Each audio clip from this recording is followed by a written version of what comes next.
Hello and welcome to the Business of Meeting podcast. I'm your host, Eric Rosenberg. Over the years, I've had the privilege of helping businesses in the meetings and event industry grow and succeed. And I'm excited to share that experience with you. If you feel alone and overwhelmed, and if you're looking to take your business to the next level, improve your strategy and sales, and connect with like-minded professionals, you are in the right place.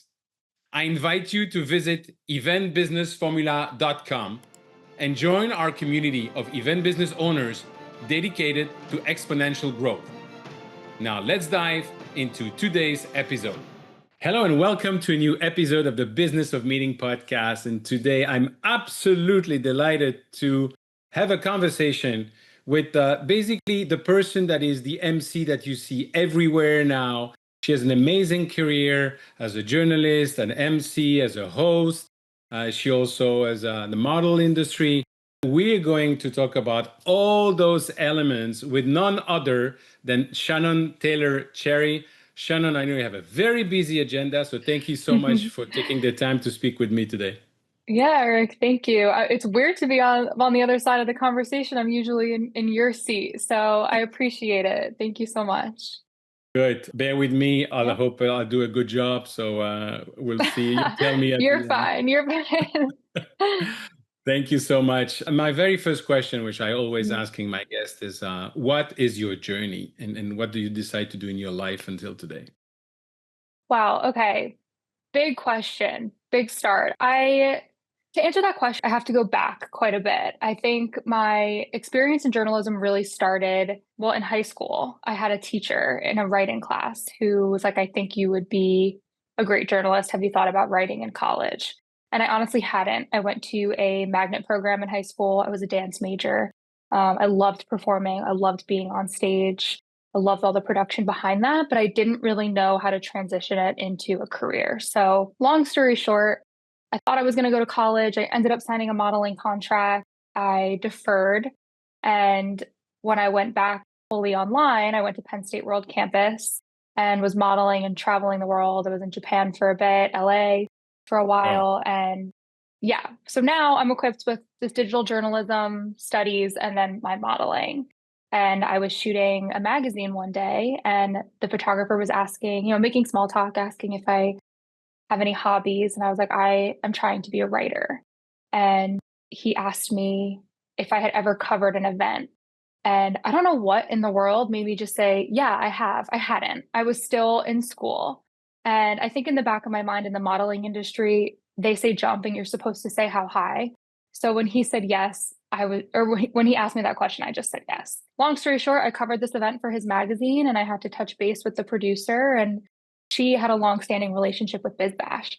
And she was the one who told me, if you want to work in events or break into the industry, BizBash is a really wonderful place to do that. And yeah, I guess you could say the rest is history from there. I bugged the editor in chief on LinkedIn for probably about 8 months until she agreed to let me be her intern.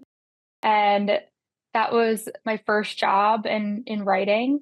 And from there, it kind of just went up from there. I worked full time for BizBash for a while. Then I left and did a stint in newsrooms at the Daily Mail and the New York Post because I was Wow. based in New York. BizBash was down in Atlanta, so I wanted the opportunity to be in the mix in Manhattan, do the corporate thing.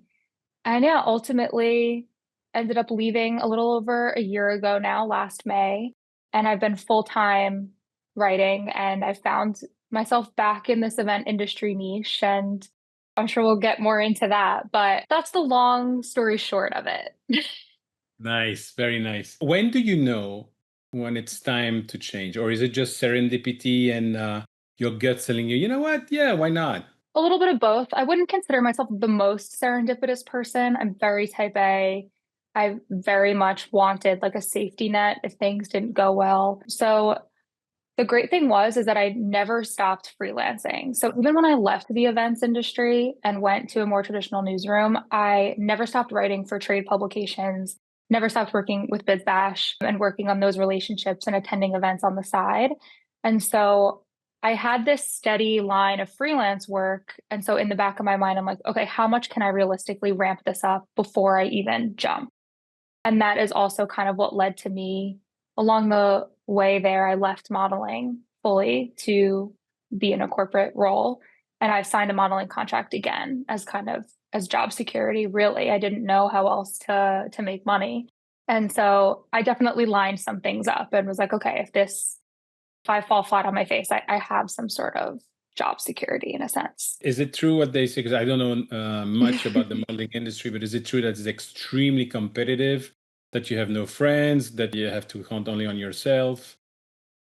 The extremely competitive is correct. If I could debunk anything, it's that models are competitive and mean and not intelligent and all those things. I have met some amazing women and everybody has their own grind. I would say most of the women you meet, modeling is not their end all be all. And sure, of course, I mean, you're in a very competitive industry. There's going to be some sense of competition, but those rumors aren't necessarily true. But it's definitely harder now more than ever. You bring in influencers. Social media has made anybody a model, and you can Mm, see brands are partnering with the people you know and love on social media, not the no-name model from a small town. So things right. have changed for sure. Yeah. That must be different to travel the world and modeling and then Hmm. going into writing and being a journalist. What would you suggest and advise somebody who wants to do a different career? Because I love the fact that you have different, how do you say in English, the different profession, if you want, at once. Yeah. You're not Thank you. you're not in the box, Hmm. which as an immigrant from Belgium, I sometimes see the US very boxy. If you're getting out of the Yeah, box, oh my absolutely. God, and Europe more generalist. What is Mhm. your advice for people that maybe want to try something else in the meantime instead of or what they're doing now? Yeah, exactly. And it is hard. I think stepping out of the box, that's probably been one of the biggest things I've had to overcome is that like you can't care what people think. If you Mm, cared, then you wouldn't be able to do what you want to do. And I think at the end of the day, at least one of those things you have to have like a real passion for because things are going to ebb and flow. You're going to have really high highs, you're going to have really low lows. And especially when you're working for yourself, even on the high highs, my thought is like, oh my God, I just don't want this wave to be over. Like, what's on the other side of this high? Am I just going to come crashing back down, or do I have things lined up on the other side? And so I would just say that whatever you, just to anyone who wants to, diversify their professions or their income, make one of them something that you love so much that like it sounds cheesy, but that the work doesn't feel like work. And yeah, and then you can kind of like embrace the suck for like a lack of a better word about the other things because I get to go home and work on that project that I'm really excited about or like I'm looking forward to later this week when I get to do whatever it is. And so that's definitely something that's really kept me going is that I mean I'm fortunate there's parts of both of my jobs that I love so much that sometimes I'm on set like really eager to get home and write work on a story and sometimes a modeling job pops up and I'm like, oh, darn, I've like been really in the thick of this project and I don't want to let this go. mm.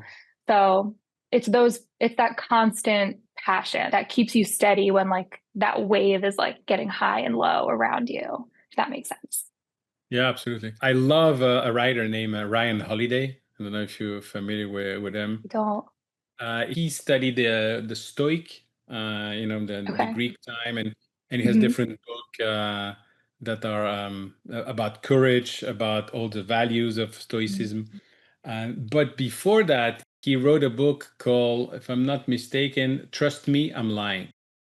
And it was all about not the journalist, but the blogger. The same way that Okay. anybody Yeah. can become a model with the social media today, anybody can become a blogger. And so Hmm. that you had companies that were absolutely focused on the number of blogs you were writing per day, not on the Hmm. quality of the stories. When you go into journalism and in editorial, obviously there's some guideline to do it, but can you write about stories that you're passionate about? Can you pick the stories? Do you have, how is that working when you are in a writing position and in an editorial position? Yeah. So I would say no, honestly. Like no. I think especially first as a young writer, you're getting assignments and maybe if you're lucky and you have a great editor, they know that you really like a certain thing and they'll be like, "Oh, well you can take this." Like when I was in the New York Post newsroom, I was a business reporter, but everybody knew that I liked Taylor Swift. And so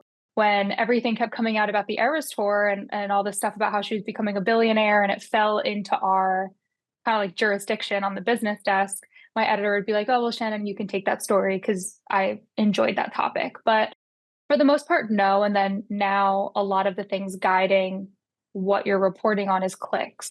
And it's Mm. not, and like how long people stay on a story, dwell time. And so you may have a story that sounds really good and has a lot of journalistic integrity and takes a lot of investigation. But if it goes up and it gets half the amount of clicks and people aren't reading all the time that you spent investigating, then there's really Mm. no point. And so that's what's driven a lot of the decisions over the course of my journalism career is what are the readers going to click on? Now you're in different industries. Mhm. You're obviously now, as I said in introduction, the MC that everybody want to have in the Well, meetings and thank event you. industry. What do you see in this industry that you really like and that might be different than in the other industries that you know? I mean, it's hands down the people. I think the event industry is a people first industry in a way that no other industry is. I've brought at this point some friends over to some like newsroom friends over to the trade publication side in the event space. And when they're first starting out, I always tell them like go to LinkedIn and don't be shy on who you reach out to, who you connect with, who you send a note to. This industry is extremely responsive. And I don't know how that like works out or why maybe event professionals are more active on LinkedIn than anything else. But if I sent out 10 emails on the business desk at the post, 10 LinkedIn DMs, I'd be so lucky if I got one answer. And in the event space, I could send out those same messages and I expect an 80% response rate. That's how I've grown most of my business. That's how people have reached out and inquired about wanting me to MC for their event. It's really all been through LinkedIn. And so I get it, it's just kind of worked out. I didn't even seek it out intentionally that I've gotten myself involved in an industry that does really care about the people. And it makes sense given what they do and what the goal of these events are at the end of the day about creating memories. And I'm not working with salespeople who are just thinking about numbers and ROI. And of course that matters, but a lot of the reoccurring themes and the sessions that I've been seeing lately is it's about the engagement. It's about creating a memory. It's about making someone feel like a moment was made just for them. And then in turn, those things that sales representatives care about will happen. But yeah, so it's a very special industry in that way. I can only agree, of course, that Yeah. Right. having spent almost 30 years, that, yeah, absolutely. Hmm. How do you prepare when you have to MC? Let's say, for instance, you recently MC Connect here in Miami. I'm Hmm. sure there are different sessions, different speakers. Yeah. How do you prepare for that? Yeah. So yeah, I have a long-standing relationship with Informa at this point, so it's nice that they know how I like to work. I like to be involved as early on in the process as possible, and I tell them the more that I can embody the lines, the better. If I can touch base with a speaker, weeks out when they're asking their initial questions about what's going on at the event, I'm going to have a much easier time than if at the end I'm just getting pages and pages worth of documents. But really, what it is at the end of the day is I don't maybe controversial, but I don't want to rely on the tech. We have what we call DSMs, the downstage monitors, that have my script up on them, and I get a little clicker and I can click through my script. But oh my God, every single show I've been a part of, the you click next, it lags, or it doesn't come up right away, or it cuts out for some reason. And even though that may be the tech fault, I'm the one standing up there going, I don't know what to say.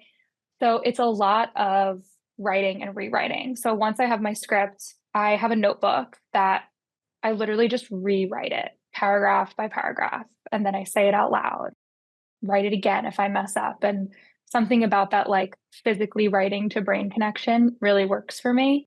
And yeah, and just getting involved as much as I can. If I'm lucky, I'm working with a client that lets me be on the Zoom calls with the speakers and putting those faces to names and getting a feel for the people as early as possible is always really helpful. But I'm pretty psycho about writing and rewriting things. I have pages and pages, notebooks filled Yeah. with just rewriting. Just another illustration of people don't see how much work goes into the preparation Oh before no, anything. yeah, And to your point about yeah. the AV or something else, I had a corporate event agency Mhm. for 20 years. I work in over 50 countries.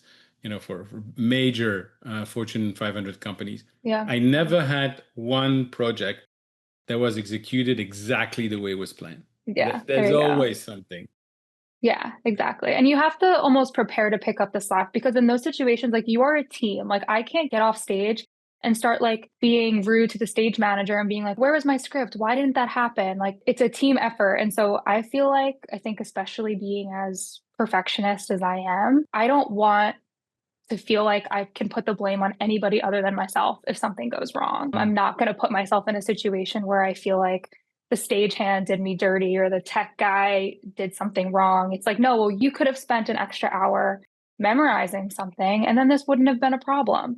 And so that's kind of how my thinking is too. It's just prepare so much that anything that goes wrong and you're just stable. I guess I'm back to that, like being that solid line while everything's just like going crazy around you. But yeah, it's true.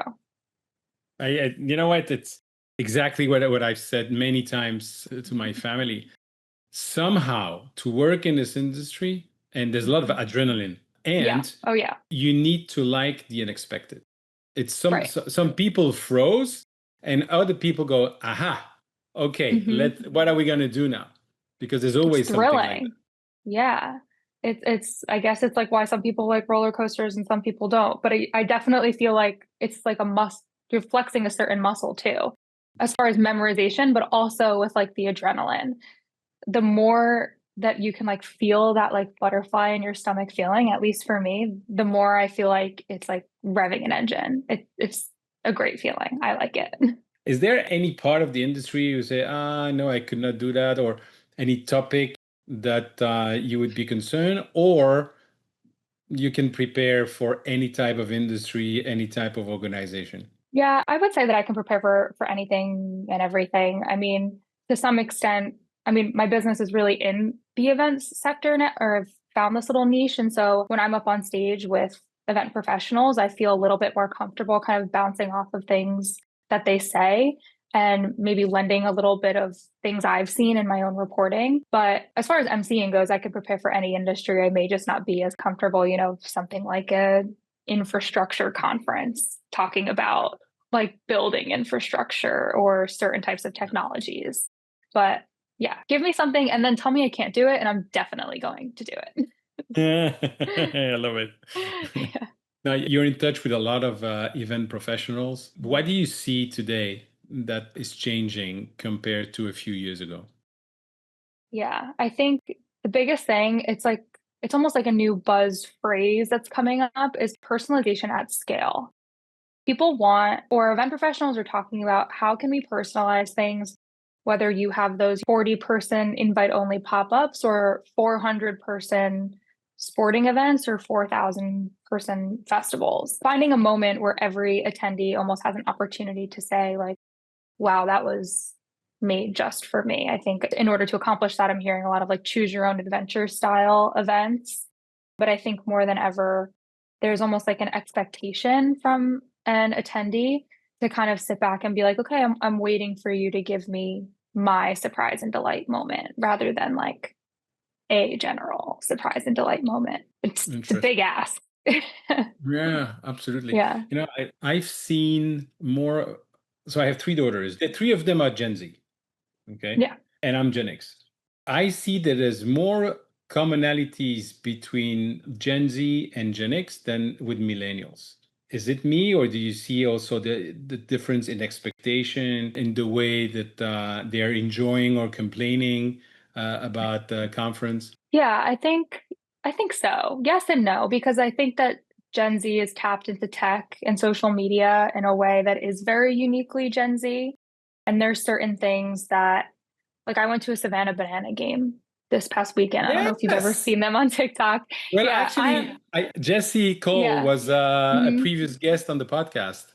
I had Oh, that's so funny. I had the opportunity to meet him thanks to Jason Gaignard and MMT community, and we went to a game of Oh, the. that's wonderful. It was such a unique, like I've never really seen like an experience like that, but I'm on TikTok, or at least I don't use it, but I scroll through it. My husband is not. And so he was totally like there were so many little almost like inside jokes between people who follow them on TikTok and the people who don't. And it was interesting to see how I don't think that the experience was any less enjoyable for him, but there were definitely a couple of things where he was scratching his head and I was like, well, you have to be on TikTok. So like get it. And so I Hmm. think that's just an example of like Gen Z, like how people are leaning into like the Gen Z fandom that they're not like I don't think a millennial or a Gen X would get like those inside jokes aren't being established between those generations. And there's definitely, yeah, like a different communication model, I guess, between a brand and its Gen Z audience. And in the case of the Savannah Bananas, it's just they were was it like last week? Oh, what is the name of the show with? Oh, I have a blank now. A very well-known talk show. But they were on the talk show. Is it Good Morning America? No, I think it's the one that they film in Chicago. Oh my goodness. They were I on. have a Wait, was it the talk show? I think I saw a clip of this where they were like disguised as audience members and then correct. yeah, and then Correct. they ripped off the clothes and they Yes. had their uniforms. Yes, I did see that. I don't know what talk show it was either, but I did see that clip. I have a blank on the talk show host who's extremely well known, extremely well known. But the point was that they always try to come up with new ideas and this conviction of what Jesse Cole has decided and his wife have decided to do and to Mhm. build. It's phenomenal. They It's have, really I don't know, incredible. how many million of people waiting to buy a ticket, how many thousands of people Oh, waiting to work yeah. for them. It's amazing.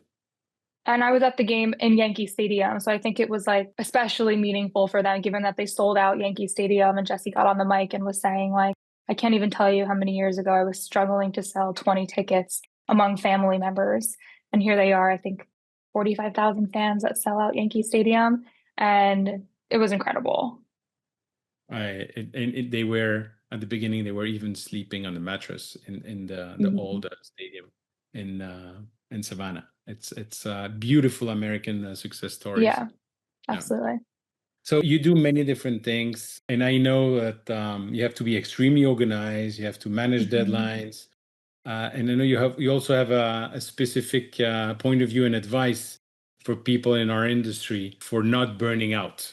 How do you do that? How do you have the time to managing the deadlines, to do the research, to prepare for the interview, to be creative, to travel, and in the meantime to avoid being burnout? Yeah, I mean, I can't say that I know the tip to avoiding burnout because it happens to me. But I think, I don't know, I'm such a, and I wish it were more groundbreaking than this, but like I love my Google Calendar at the end of the day. It's like I schedule every itty bitty little thing. If I Mm. said that I was going to follow up with I email someone, I'll follow up with you early next week. I'm putting something in my calendar on Tuesday at 11 a.m. and saying follow up with so and so. If I feel like I've been working really hard and I'm approaching this burnout, I'm going to put a scheduled, 20 minutes in my calendar and say, like, go for a walk. And so it may seem silly, but that my calendar is my Bible during the week.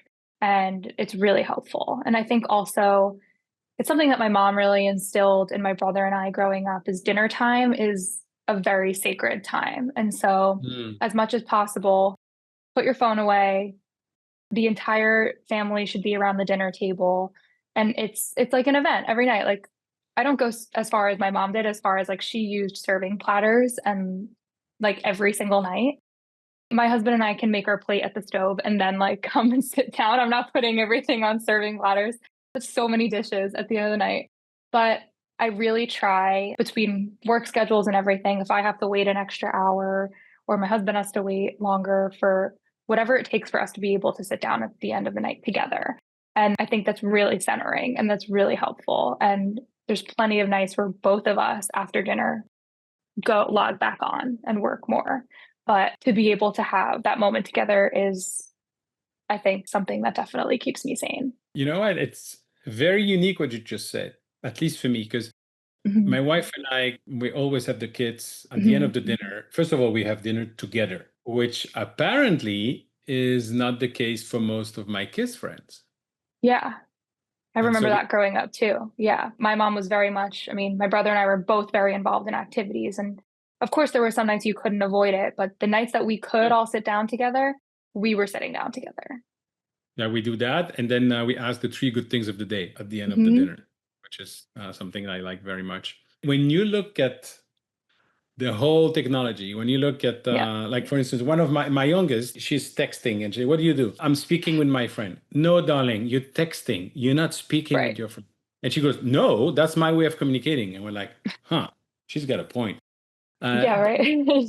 the question I have for you now in terms of technology and AI, are you concerned that what you do as an MC one day could be replaced? Or like Mark Cuban tweeted 2 months ago and said, Hmm. one of the profession of the future will be event planner because people want to come in person and see people. Yeah, I mean, I kind of think about it like this, like we call it voice of God. So that if there's no MC and you just kind of hear like a voice coming in from overhead, that's what they call the voice of God. If they were Yeah. going to replace MCs, they would have used the voice of God for everything a long time ago. And so no, I'm not, at least in the current iteration that we're in, I'm definitely not worried about MCing going anywhere. I think there's also something to be said about having something up on stage to look at all times and to feel like you're, as much as I'm not interacting with the audience, I am. And given the type of MCing I do, it's also on a trade show floor. So oftentimes it's not one of these stages where the lights are so blinding that you can't see the people in the audience Right. or anything like that. So when I say something and I can see people head nodding, I can be like, oh, okay, we have a lot of people in the audience agreeing with, like, I'm right in it with them. I'm not this kind of, there's no like fourth wall to be broken. We're almost having like it's more of like a presentation to a room of colleagues really than a stage and audience member type setting. So no, I'm not worried to answer your question. Very good. I agree with you. I just wanted to have your opinion on that. Hmm. I'm sure you have moments when it's your turn to come back on stage and you're waiting for the speaker and you're thinking, oh my God, I have to go back. The speaker didn't connect or there was something special. What do you do at that moment? Do you use humor? What's happening when you have to go back on stage?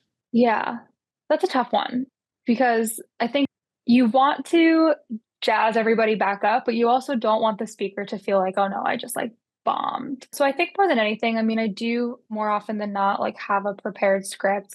I think it's just coming out there and maybe like saying a couple more housekeeping notes and just getting the energy back up and flowing into just getting to the next engaging thing because I'm also not the presenter.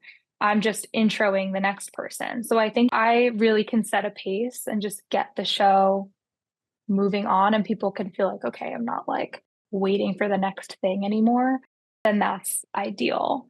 And yeah, oddly enough, even though housekeeping notes sound like they would be boring, like more often than not, they're engaging. I'm telling people to plug in their headsets and listen to their headsets and adjust the volume or try out this booth or check out that alcohol infused ice cream. And like, again, we're on a trade show floor. There's so much to be interacting with. So Mhm. there's some fun things that I can talk about that make people go like, oh, okay, I want to check that out or that sounds fun. Right. And I had a sales meeting in Portugal, in Lisbon, where we had Mhm.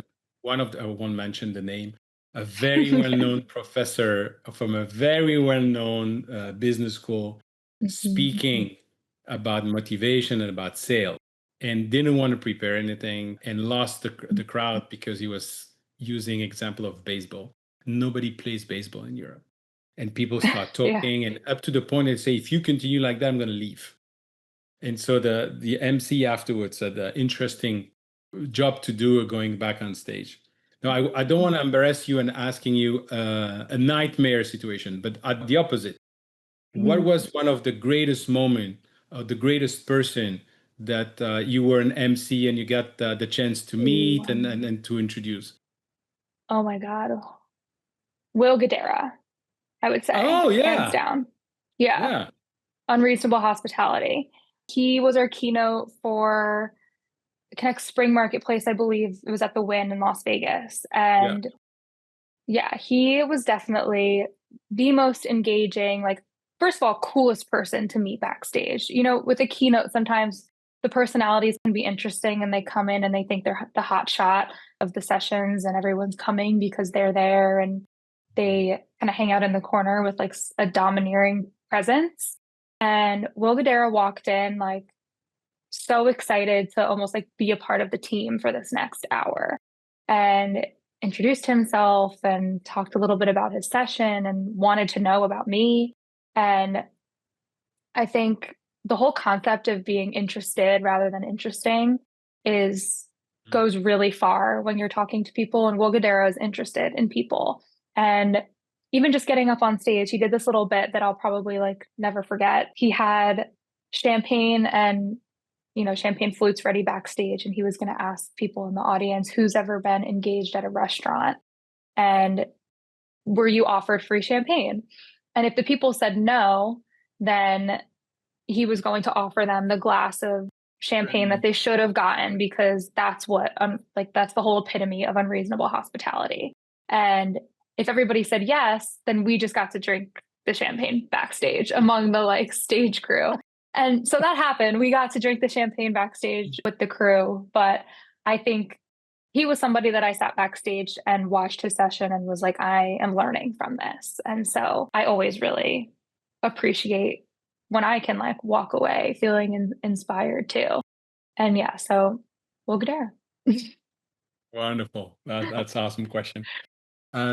Shannon, I could talk to you for hours. Obviously, that there's a podcast timing, and I know you are extremely busy.